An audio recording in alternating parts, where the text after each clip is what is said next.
welcome to the Laughing Monkey Music Show too by Adam Hamilton. Adam is an awesome producer and a multi-instrumentalist. How are you? I'm doing great, man. Good to see you. Good to see you. It's been a little while.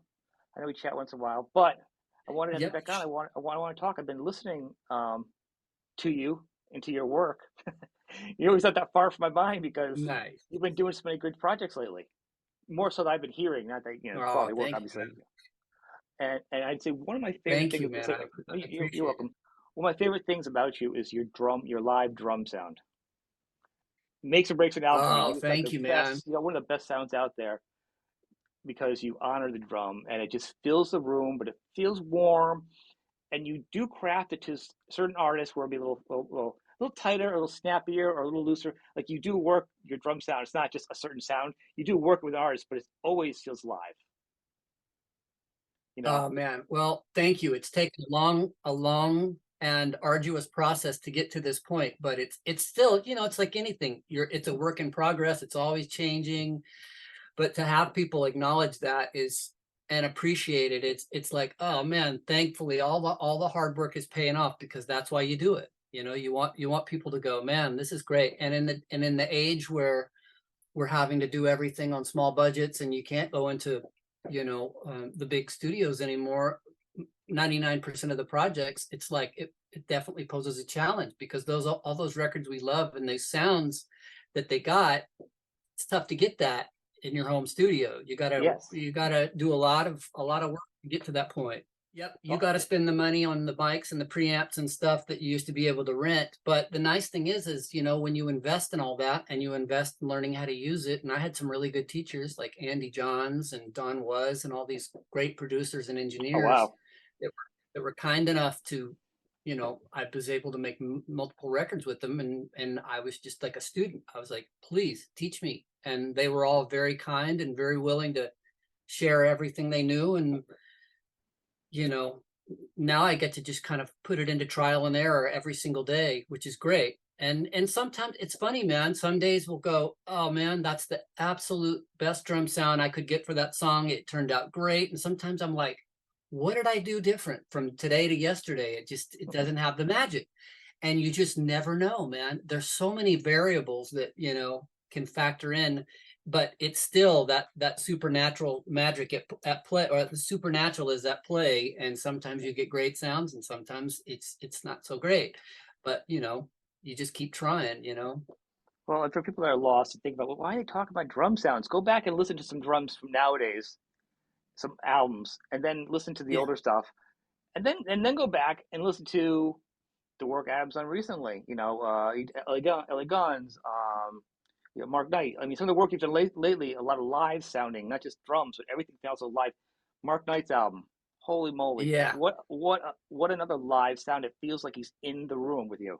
Yeah. Yeah, man. That record was really strange, man. That it was one of the easiest records I've ever made. It was so easy and such a pleasure. And Mark did so much of that work on his own. We set him Yeah. up with tools and he did all the tracking of his parts at home.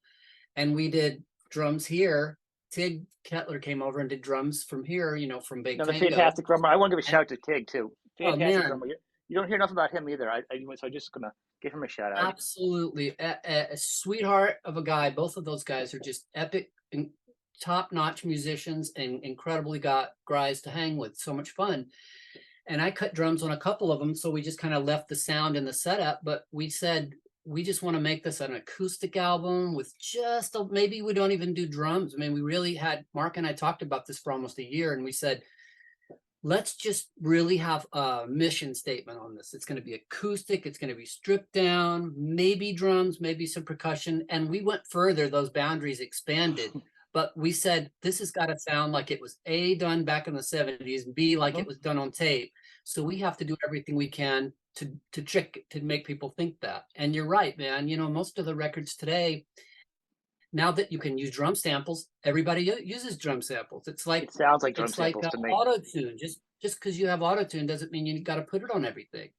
And now all the drums sounds alike. They sound like a typewriter. The kick drums just sound like clicky, and it doesn't sound like a drum. I'm old school, Um, man. I love to have the tools at my yeah. disposal if a kick drum isn't knocking hard enough, I can add a sample way down low, Right. but it's gotta be It's a about the drum tool. sound. It's a tool. It's a tool. Yeah, Just like an auto tune, you shouldn't be like, really. If, you shouldn't be using it unless maybe back in the day, somebody who's financing the record wants their niece to sing in the background, and you might need to auto exactly. tune them in the background Yeah, so they don't go off key in your song. I mean, it shouldn't be a exactly. tool of the main musicians anymore. It's not. It, you can't auto tune somebody. It should not be part of their It it shouldn't, but that's the world we live in today. And once the genie is out of the bottle, there's no it's putting out it back. and it's out. But So it is what it is. but what's great about that, and with actually with Marks is he said in the interview when we were talking to him, and we go back and forth a lot too. So when I first heard, it, I was like, I couldn't believe it because I knew he was going to do a good album. He always does Yeah, good albums. It's consistent, so it's hard to say when someone has another album that you're not expecting it. Because I'm like, it's not a negative. This is like a super A plus plus. Like it's like I was expecting to hear a good album. But when yeah, I heard this one, I'm like, this is not what I was expecting. And then when he says, he goes, I was really left to my own devices. I go, you're singing different. yeah, It's like it's another it's different. Like you feel freer. It just feels so much better. He's like, I really felt like I had nobody on me. I'm yeah, like, and that might be the way to go. Just have somebody record you, but let you be yeah, your own guide because yeah. he's done the best album of his life. Yeah, I mean, I think on every level. Um, I worked on the album previous to that. They came over here and did drums here, and I got to hear everything from start to Hmm. finish. Um, and I thought it was a really good album, Yeah, but it felt like it was a little slick and overproduced. And I thought his songs were like an 8 out of 10. And then when he started sending me songs for this next record, I go, well, that's a 10 out of 10. And he'd send me another, and I go, that's a 10 out of 10.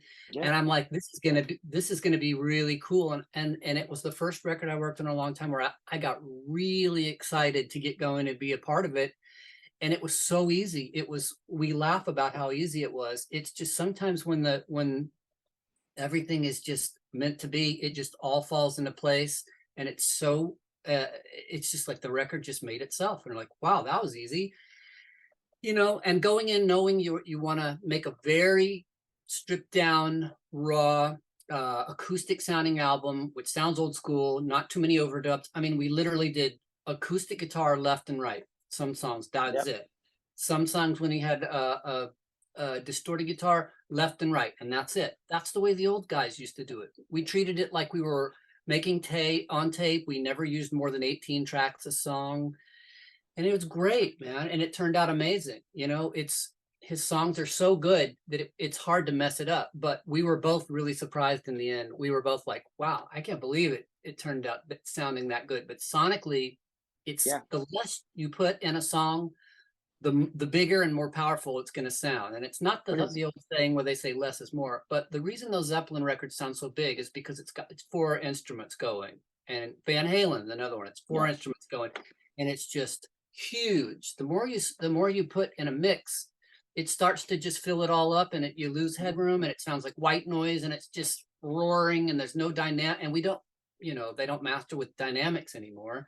And we no, made sure and we mastered it like we did an old school record. We said, even if it's going to be a little quieter than the next record, that's okay. It's going to sound better than the next record. So we had a serious mission statement going into it, and I think those songs, they definitely, when he presented them, they were so good that I said, we've got to stick to this plan because these songs need to be honored and as good as they are.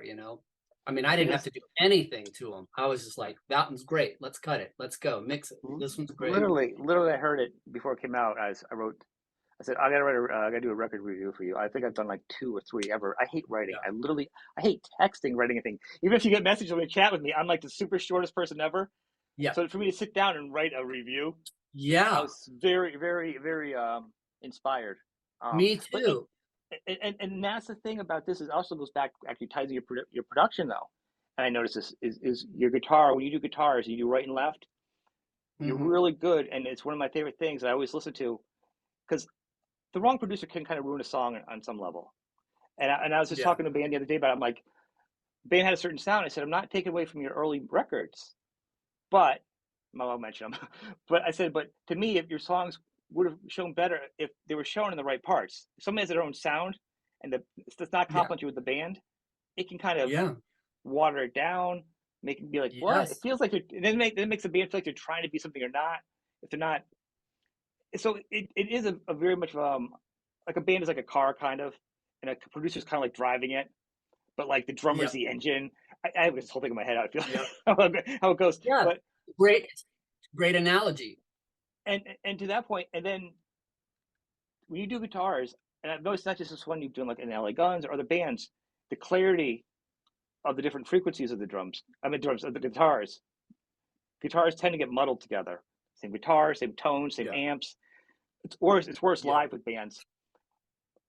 But once again, on a lot of your albums, when I hear it, I can hear the difference. You can hear a lot, especially if you put like in your car or a big speaker or headphones. You can hear the two guitars. You Mhm. hear there's something going on. It's not just That's this cool, big man. wall of guitar or a thin sound of, you know. Yeah. Is that Well, something LA you Guns is work the on? same. It's Yeah. Oh, yes, man. Absolutely. We work on that very hard. And that's another thing. Tracy, being the producer, he says this, he's of that same mind. He's the guy who we put our heads together and we go, it's about using the Led Zeppelin, template and Model? then Yeah. expanding on it a little bit. But just, keep those guitars panned hard. The thing is you want the vocals in the middle, and you've got so much information coming at you in the middle, and the kick drum, the snare drum, the bass guitar, the vocal. That's a lot going on, and they've got to be in the middle, unless you're doing a Beatles type mix, and you want to have the vocal over the side, or you want to do some silly. But when you give those guitars hard pan and hard, left and right, and that's all you do is a rhythm track, you're going to be able to turn that up so loud and it's going to just break walls down. You add more guitars and more guitars, all of a sudden you start sounds like a Tom Scholz Rockman, and it just Yeah. becomes white noise. There's no dynamics. It's just like walking outside in a sandstorm, just blowing you back. And it's just, to me, I'm just not interested in that. That to me, I rarely hear modern records that sound good. I hate to say it, but I go back to the old school all the time in production and sound and vibe and records I listen to. And so we just apply that, to what we like. And that's why it sounds a little different. Which is important. I mean, that's keeping the rock sound alive. I think the problem is some of these newer rock bands, I don't know if they're going for the glossier sound, but it takes the edge off them being a rock band. It makes them like they're almost I can't describe what it is. I think that's why I can never get into a lot of the newer bands is because the production, the sound of where they're going, it just Mm-hmm. feels like it's too sterile, like it's too something is missing something. It's like when you get a track, I think it's exciting. I don't think people realize like getting like raw tracks. Like I'm sure you've heard like the raw tracks unmixed down of like Van Halen, like with David Yeah, Roth, and you hear. And as a person or a music lover, that's so exciting because it's just so loud, it's just so raw. As I've yeah, heard them, and I'm gonna tell you, man. And then when you get that in front of you, you talk about a template. You're like, all right, what can I do to make this palatable for everybody, but to keep this energy they have? It's like the sun. Like, how can you keep the energy of the original part of the product there, but make it right. for everybody's ears without Well, losing the the trick source? the trick is you have to capture that energy in the studio. You have to put those parts down, record them with the energy. It's got to be there going into it. You're really not going to be able to fake it. I mean, you can distort things and try out different things to get energy, to create a simulated energy from a record. But that's why that when you get in a room and you play with four guys and you're looking at each guy in the room or through the window, you're feeding off everybody's energy and you're Right. getting chills and you're just, this is magic, this is amazing. And you can't get that in any other way. And very few times very few projects I work on where we do it separately that we can get that energy. But literally, where it's like with the LA Guns guys, we're literally rocking out on our own so much, we're banging our heads and we're physically putting that energy into the tracks, even though we're not in the Mm-hmm. same room, because we're having to compensate. We're Well, having to that's what I was gonna say. compensate. It's hard because a lot of bands, and it's not just LA Guns as an example. I mean, it's a great album, so it's a good example to talk about because it's a great album. Soup to nuts, and when I got it early, I was checking that out because I'm talking to Phil about it. I was like, it's a good album. It's like probably one of their best Yeah, albums. I think it's their best album since their comeback album. Prior to that, just yeah, harkens way back to earlier with me. I've always liked the yeah, early raw sound of LA Guns. I think yeah, the slicker it got, I felt it was dampening the songs. yeah. I'm not. We're all about the vibe, Yeah. So, and so left to It's our like own a study. devices, it's there are some tracks that are going to sound really raw and really strange, and some people are not going to like it. Some people are like, I like the cocked and loaded sound of LA Guns. It's like, well, that had a lot to do with Tom Werman producing it, Hmm. and now when you got Tracy able to do what he wants, and he and I, we're just all vibe guys. We're like, who cares if there's a little bit of weirdness or squeak or this or that? If it adds to the cool sonic, you listen to those early Stooges records and they were far from perfect, far from slick. And it's like that stuff speaks to me more than some slick overproduced record any day of the week. That gets me excited about music, listening to something that has a vibe. Is it more of a challenge, or are people fine? I'm sure at first it was like with like the recording further away. 'Cause a lot of bands live in like Argentina, and then somebody like lives in Florida, and then Yeah, somebody lives in Canada. They're yeah. different bands, and then they're No, like, we it's need to hard. record. First off, different schedules, and just trying to do like a Zoom an interview. People don't realize everyone lives in different time zones, Yeah, or on the other side of the world. You have to yeah, coordinate and counterbalance. First, you got to find time that works for a schedule for two people, and then figure out the time difference. So to do it with a band, to get yeah, like four or five people, musicians, and then the producer together, to yeah, even sit down and have a meeting, it's got to be hard. So yeah.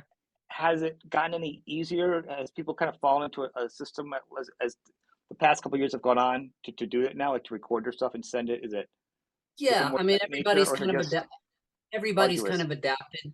Yeah, we've all kind of adapted and figured out a way to do it and get the best out of the scenario of the reality of the way we do it. But for Mark's record, I mean, Tig would be playing drums, I'd be tracking it, and Mark would be here hanging out, giving him energy, giving him vibes. And Mm-hmm. so everybody in the room, even if it's just a couple of guys in the room, makes a difference. Man, Yep. Rage Against the Machine, they cut their first record at Sound City, and they set a PA up in the room and they had their friends in there and they said, now you got to be quiet after takes. No, don't cheer and everything and don't say anything. But they wanted that because that having an playing to an audience is going to up your game. It's going to going to give you adrenaline, which is going to make you get excited, and you're going to put more into it than if you are just sitting in your pajamas and you're in front of your laptop recording at 10 in the morning. You're going to totally get it. It's going to be like night and day. Right.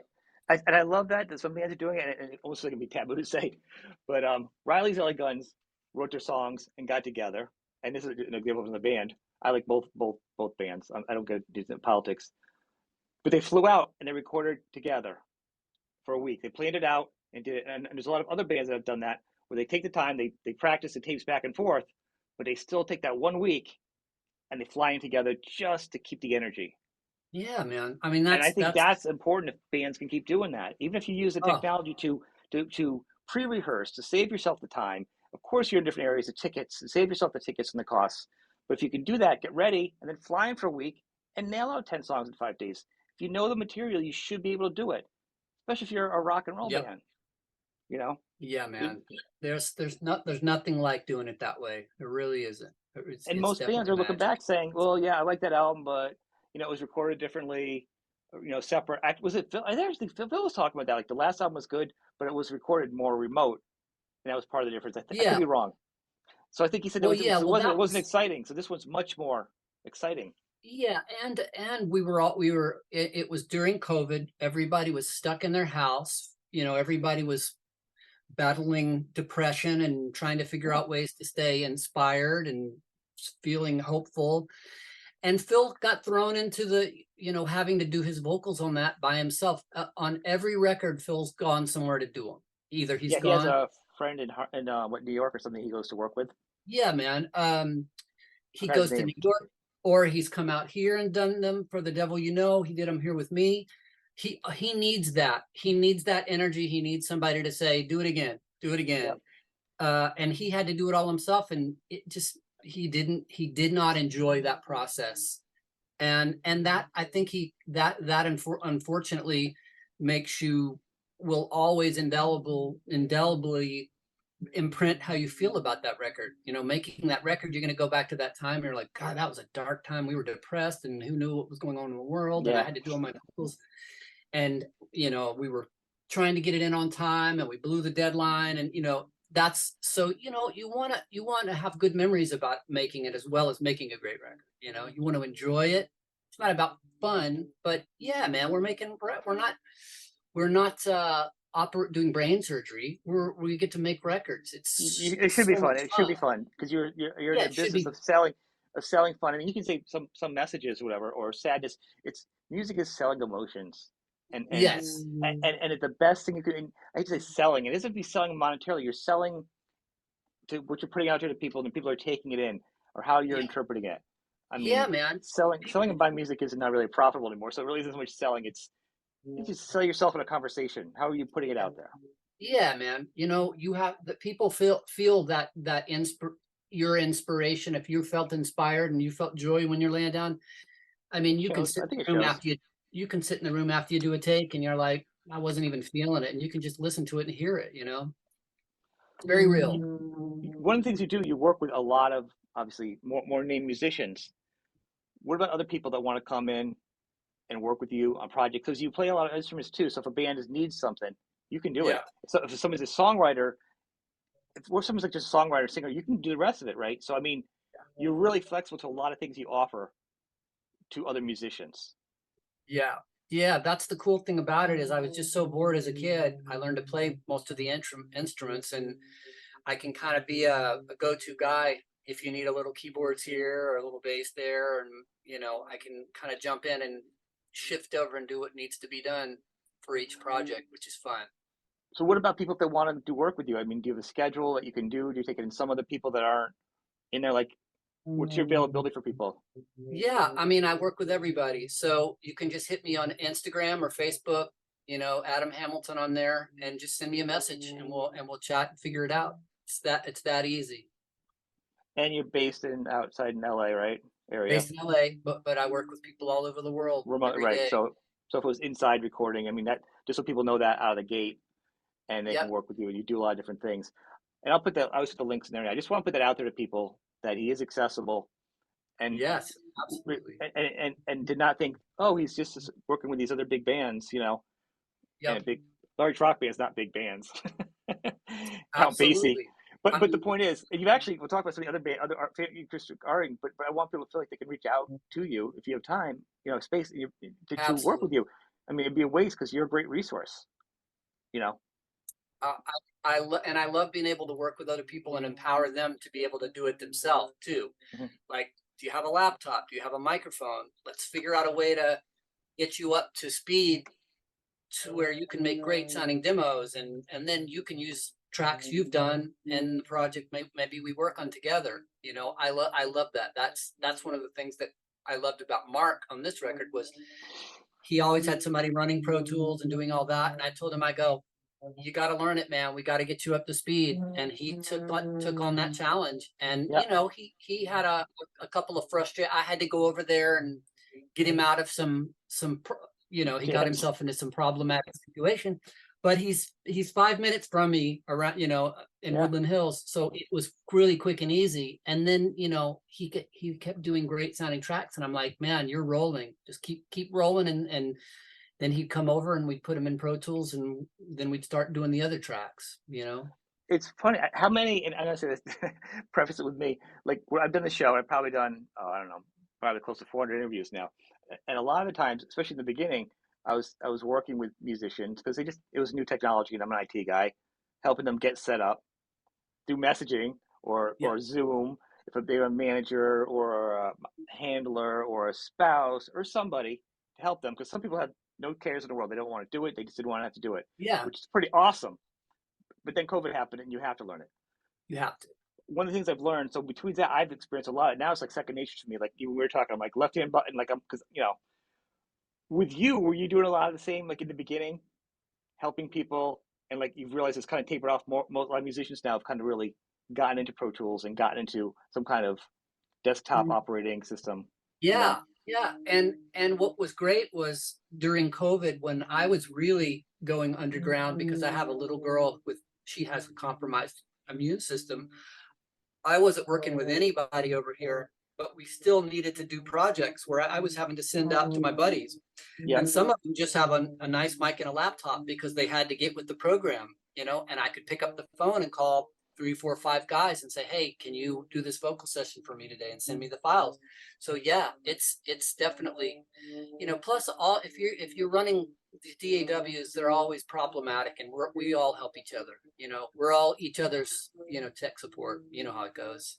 I do, and I hear a lot behind the scenes of a lot of people. You would expect. I want to say, let's pull back the mirror a little bit, like the curtain.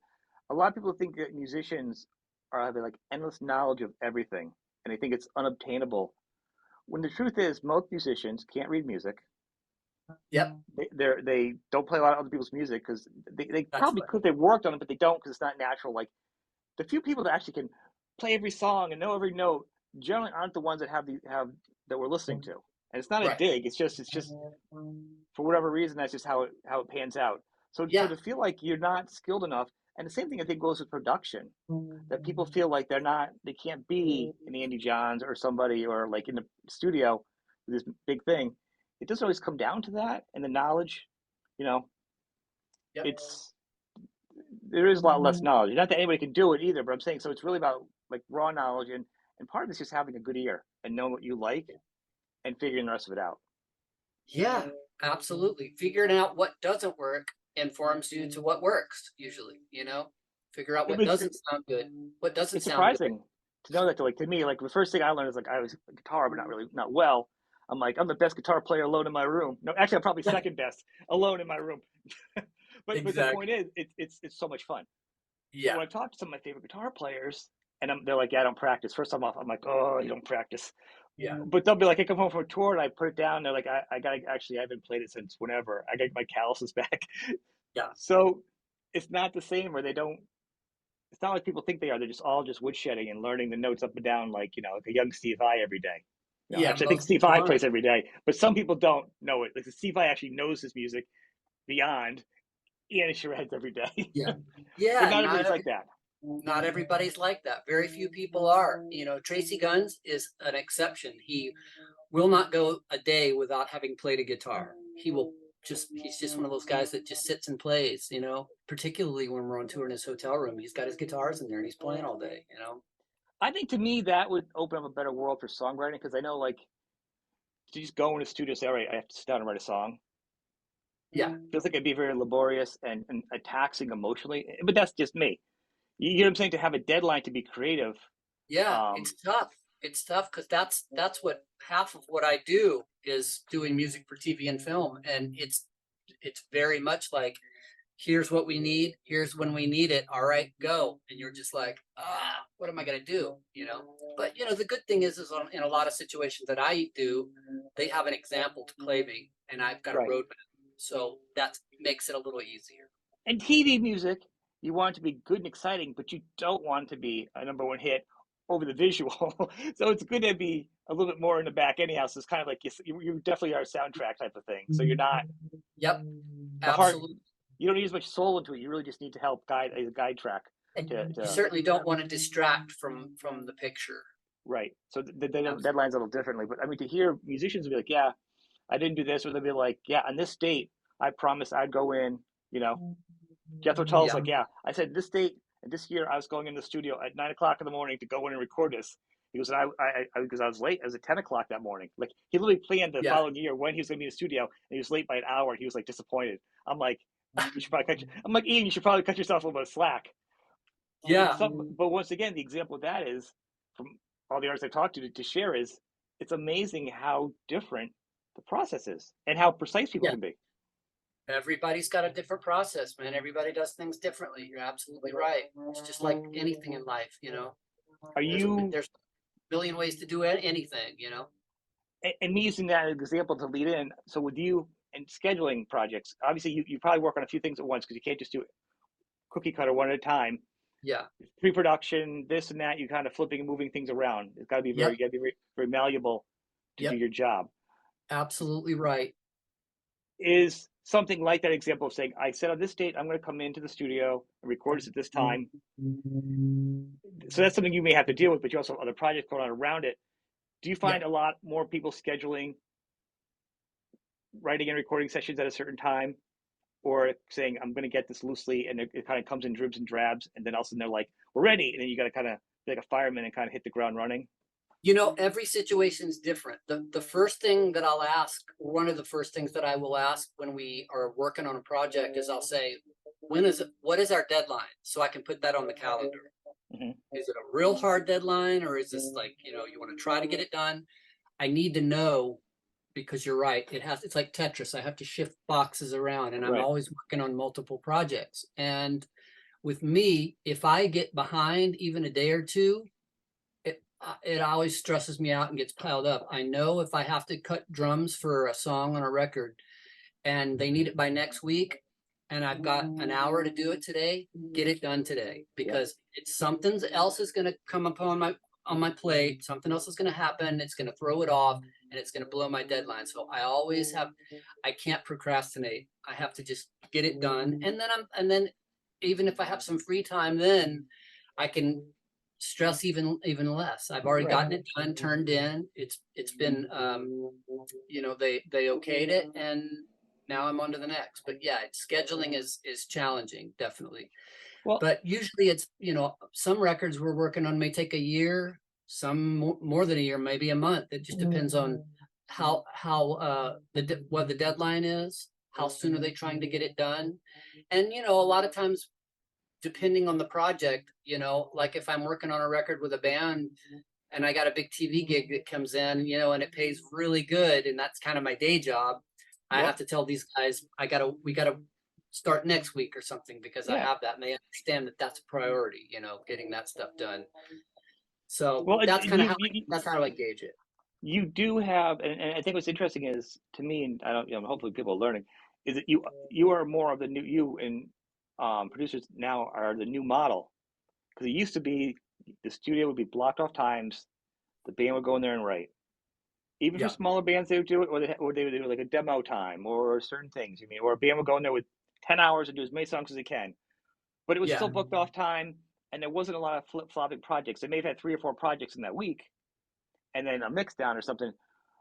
But the model's changed now, where a TV and movies is the main meal for most production people, hands down.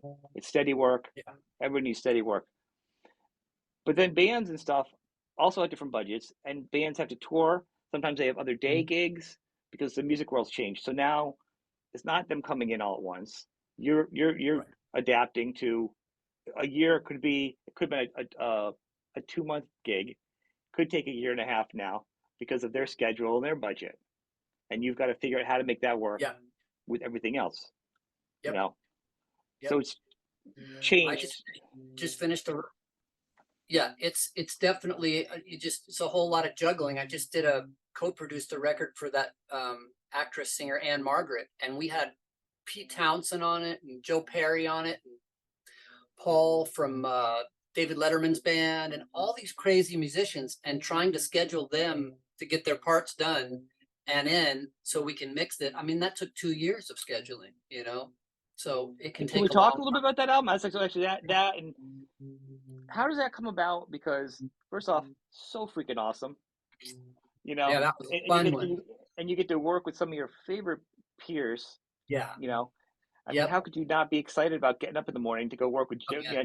You're gonna record Joe Perry or Pete Towns, like all these guys. Paul Schaefer's super talented, like all of them. Or just working with Anne Margaret. I mean, so like, how does that come? Are people reaching out? Are they like sitting down and having meetings saying, I know it used to be if an artist wanted to do something, sit down, like a larger artist would sit down and maybe approach a couple producers and talk to them and see what their visions were. Yeah.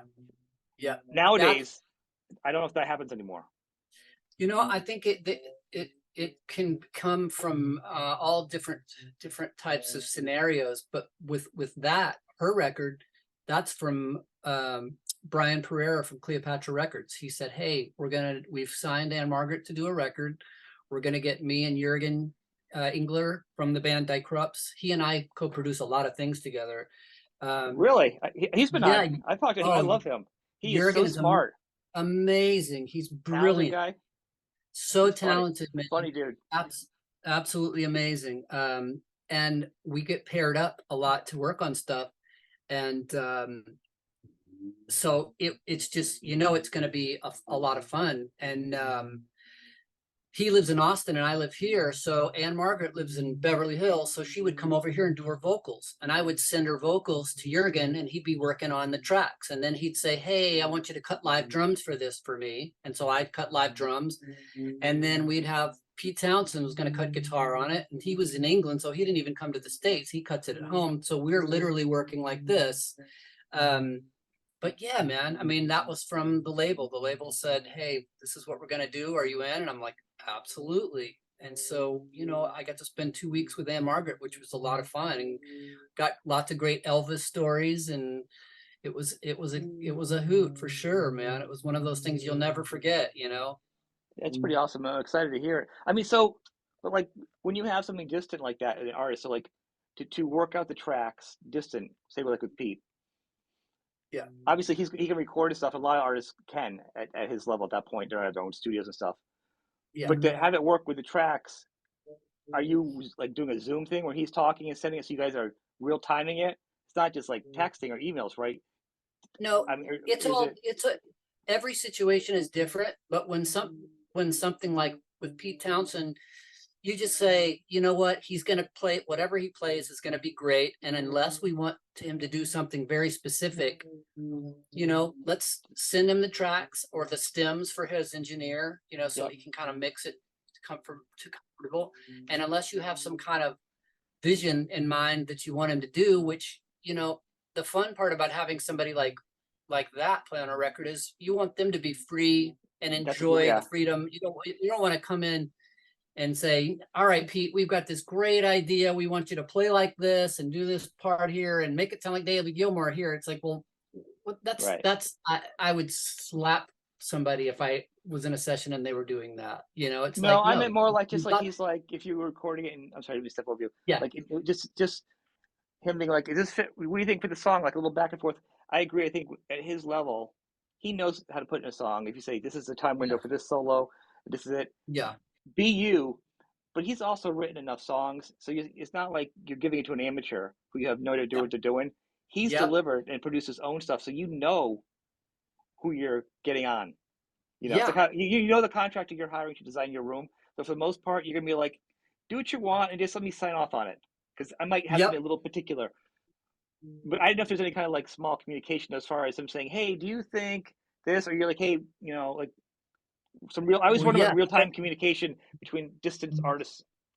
We try to have as much communication as possible because we've done records like this where we haven't had a lot of communication or little to none with a huge guest artist, and what they turned in was terrible and not right for the record. And Right. one of the records I produced, I just plain left their part out because it was terrible sounding. And not to name any names, but I figured, well, they'll never know, and I'm going to make this record sound great at all costs, and I'm not going to put those tracks on it if they don't sound great, and there's nothing I can do to fix them. Hmm. Uh, and I learned a valuable lesson in that one. He did an interview with Billboard magazine, or Rolling Stone, and he said, "I can't believe I did this record, and these producers didn't put my part in. They just left it off. How rude!" And I'm like, "Well, I guess I owe him an apology." But it was just a catch 22. I learned that next time I'm just going to have a lot more communication. I'm going to tell them what we need. I'm going to make sure that they know exactly what we're looking for if we know, and otherwise, let them have their creative input, and you want them to feel free and a part of it. But sometimes that can bite you in the butt, not Right. having a lot of communication. Well, It's that's what tough. I usually think. I mean, I don't think, I mean, obviously someone like Pete or bigger people, but Joe Perry, I expect Joe Perry would just deliver it. Like a lot of the bigger names, you're just not just a bigger name because you're a bigger name. You're a bigger name because you've been delivering it and you have Yeah, your thing all these years. It just yeah, doesn't just happen to people in the industry. There's a yeah, reason why, you know, the stories are always like, Aretha Franklin going to the studio, and you're like, one time come in, sing one vocal, and they know they nailed it and they're done and yeah, they leave. Like, there's a yeah. lot of stories like that because that's a certain level. Yep, absolutely. But then again, you can have people who are doing it on their studio and they're getting lazy and they're not using real amplifiers and they're doing the cheap, quick, easy, lazy way. And what you get is you're like, wow, we just paid a lot of money for a huge guest to come in and only turn that. So, you know, you in experience all different types of scenarios, you know. But hopefully when you do hire somebody like that to come in, not only are you hiring them for their name, as a great name on the album, you're hiring them to do what they do and bring their magic to it. So hopefully they do, you know. I would imagine, but word of mouth. But once again, it's a new industry where people are recording their own stuff now. The old Yeah, word of mouth would have been like producers would say, hey, to each other, how this one works. If you work with them, this is what you need to do. This is what you can expect. yeah, You kind of had your roadmap, to use your word. Now people are recording at home themselves, having other yeah, friends or producers doing it. So now yeah, it's almost like the Wild West. You're still not sure now when you get that name because it's done differently yeah. now. It's got like You're we got to refit. absolutely We got to right. figure it out again. You're absolutely right. So it's definitely sometimes it can be a flip of coin. Like I sure hope this turns out great, and you know you're obviously very pleased when it does. Um, I feel but like you I know, would have a checklist. I'd be like, okay, I do want to yeah, ask you before you start working with people. I'd be like, who's recording it, and then I'd yeah, throw out a couple technical questions to see like if that's they're what I there, do. or can I talk to who's your producer? I'd like to talk with them so Yeah, we're on the same page because I want to yeah, make sure it's balanced right. It makes sense anyhow to that's do that, but it kind of that's lets you exactly know right. Yeah, what you're walking into. that is what we do. You know, we have a checklist email, you know, for them to turn it in for what we need, and hopefully they will stick to that. But I've had, you know, it's been an interesting lesson, and sometimes you know you hope for the best, and it ends up being very disappointing. But then sometimes you know you just don't have any expectations, and it blows your mind. So you never know. You just never know. But it's interesting. It is very interesting. But hey, I wanted to take some time to you today, and I want to thank you for coming on today. Thank you, You man. know, It's great to chat with you. I appreciate it. no, I love your music. I love what you do. I've always been a fan. We'll have you Thank back you, man. again. I want to keep you out there. I want people to know what you're doing and put a face on some of the, who you are and what you're doing. And Cool, I want people man. to reach out to you and use him. You could hire a fantastic producer whose work you could actually hear, an Yep. artist that you like. Why would you not want to do that? I mean, that's like Yeah. growing up as a musician, that's what you want. And he can Yeah. fill in, he's a songwriter. He can work with you on that. These are all these great options. And he's not like he's just work with nobody. I mean, you have a resume that shows that you can deliver. And it's a good thing. It's going to be proud of. So Yeah. yeah, it's something. So people reach out to him on Facebook or Instagram. Yep. He's really easy to get in touch with. And Um, usually comes down to money and not having a budget. But the thing is I tell everybody is I work on a sliding scale. So I figure out if it's something I can work into my schedule, or if it's something I really want to do, we'll make it work. You know, I yeah, understand that people don't have companies flipping the bill, and even the companies that are don't spend the money. So you just have to, you know, that's why I do a lot of different things. But yeah, always work on a sliding scale. You know, it's unfair to have a set rate, in my opinion, for what I do these days, because not everybody has you know that can afford that. And I feel it would bad. hurt you as much though. It would hurt you as much too, or maybe Yeah, even smaller than you because you've gotten to a good point now where you can exist on TV and other stuff. But I think being fluid and flexible allows you to really keep on top of everything.